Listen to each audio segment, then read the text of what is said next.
¿Qué nos dice el Evangelio sobre el infierno? ¿Qué opina la ciencia? ¿Es real o se trata de la mentira más grande de la historia? El infierno es el lugar y el estado de castigo y destrucción, con fuego eterno en la segunda despedida de la existencia, para los que rechazan a Dios y la salvación en Jesucristo.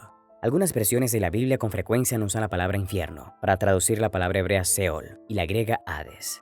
Estos términos generalmente se refieren a la tumba donde los occisos, tanto justos como malos, esperan, en un estado de inconsciencia, la resurrección. Porque el concepto actual de infierno difiere en gran manera de lo que estos términos hebreos y griegos implican. Una cantidad de versiones modernas evitan la palabra infierno, simplemente transliterando la palabra hebrea como Seol y la griega como Hades. En contraste, la palabra griega Gehenna, que en algunas versiones del Nuevo Testamento también traducen a la palabra infierno, no siempre tiene el mismo significado, y al no hacer esta distinción con frecuencia crea una gran confusión. Gehenna se deriva del hebreo Gen Hinnom, Valle de Hinnom, una quebrada en el lado sur de Jerusalén. Aquí Israel había perpetrado el rito pagano de coser a gente joven a Moloch. Jeremías predijo que por causa de este pecado, el Señor haría de este lugar el valle oscuro, donde los cuerpos de los israelitas serían enterrados hasta que no hubiera lugar para ellos. Los cuerpos restantes serían comida de las aves del cielo. La profecía de Jeremías sin duda condujo a Israel a considerar Hinnom como un lugar de juicio para los malos, un lugar de aborrecimiento, castigo y vergüenza. Jesús usó los fuegos de Hinnom como representación del fuego del infierno, de modo que los fuegos de Hinnom simbolizan el fuego del consumidor del último juicio. Él declaró que era una experiencia que iba más allá de la vida, y que el infierno destruiría tanto el cuerpo como el alma. Arderán para siempre los malvados en el infierno. Según las Escrituras, Dios promete vida eterna a los justos. La paga del pecado es la despedida de la vida, no una vida eterna en el infierno. Las Escrituras enseñan que los malos serán destruidos y permanecerán. Hablando del castigo eterno de los malos, el Nuevo Testamento usa los términos para siempre y eterno. Estos términos son traducciones de la palabra griega aionios y se aplican tanto a Dios como a los hombres. Para evitar malentendidos, debemos recordar que aionios es un término relativo. Su significado es determinado por el objeto que lo modifica. Quiere decir que él posee existencia infinita, porque Dios es inmortal. Pero cuando se usa esta palabra para referirse a seres humanos mortales o cosas perecederas, significa mientras la persona viva o exista. Judas 7, por ejemplo, dice que Sodoma y Gomorra sufrieron la venganza del fuego eterno. Sin embargo, esas ciudades ya no están ardiendo hoy. Pedro dijo que el fuego convirtió esas ciudades en cenizas, condenándolas a la destrucción. El fuego eterno ardió hasta que no había nada más que quemar, y luego se apagó. De igual forma, cuando Cristo asigna a los malos el fuego eterno, ese fuego que destruirá a los malos será fuego que nunca se apagará. Se apagará solo cuando ya no quede nada por quemarse. Cuando Cristo habló del castigo eterno, no quiso decir castigo sin fin. Quiso decir que así como la vida eterna que los justos disfrutarán continuará a través de los siglos sin fin de la eternidad, el castigo que los malos sufrirán también será eterno. No de duración perpetua de sufrimiento consciente, sino el castigo que es completo y final.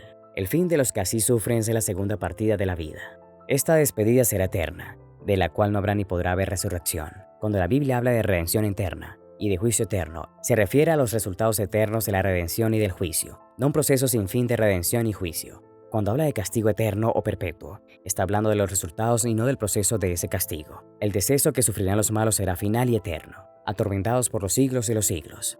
El uso que hacen las Escrituras de la expresión por los siglos de los siglos, Apocalipsis 14:11, 19:3, 20:10, ha contribuido también a la conclusión de que el proceso de castigo de Satanás y los malos durará toda la eternidad.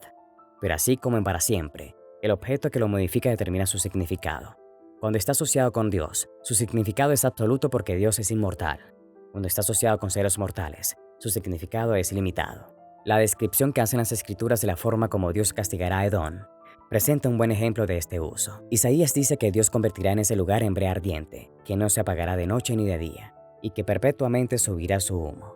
De generación en generación será asolada, nunca jamás pasará nadie por ella. El para siempre duró hasta que la destrucción fue completada. A través de la Escritura es claro que para siempre tiene sus límites. El Antiguo Testamento dice que un esclavo podía servir a su maestro para siempre, que el pequeño Samuel debió habitar en el tabernáculo para siempre, y que Jonás pensó que permanecería en el vientre del pez para siempre. El Nuevo Testamento usa este término en una forma similar.